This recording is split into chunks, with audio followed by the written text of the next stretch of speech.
Hello बच्चों, let's read this question. The question says in the reaction 2 copper sulfate plus 4 Ki to form Cu2I2 plus 2 K2SO4 plus I2, the ratio of equivalent mass of copper sulfate to its molar mass is.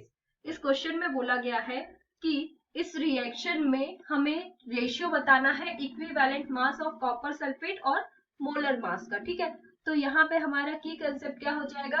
Here the key concept of this question is equivalent mass of copper sulphate. Equivalent mass यहाँ पे हम लिख लेंगे equivalent mass. ठीक है, तो यहाँ पे हमारा अगर हम इक्विवेलेंट मास का फॉर्मूला देखें तो क्या बोलता है.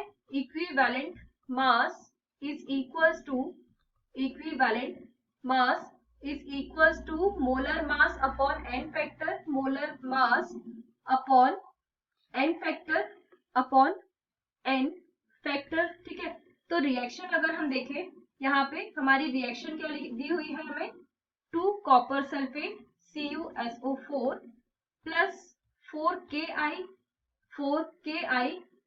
to form Cu2I2 to form Cu2I2 plus 2 K2SO4 plus I2.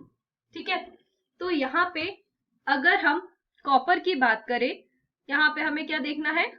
Copper की बात करें तो कॉपर 2 प्लस से क्या बना रहा है. कॉपर 2 प्लस आयन एक्सेप्ट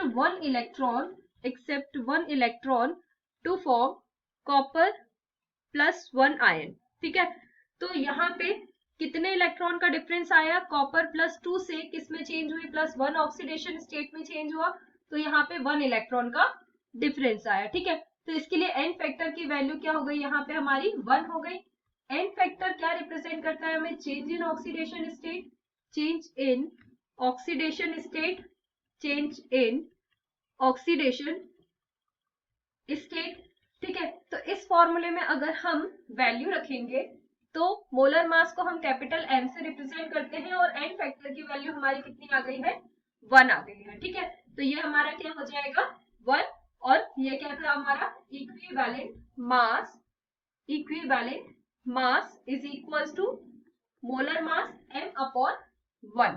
ठीक है, तो यहाँ पे हमसे क्या बोला गया था. The ratio of equivalent mass of copper sulphate to its molar mass. ठीक है, इन दोनों का अगर हम रेशियो देखेंगे इक्विवेलेंट मास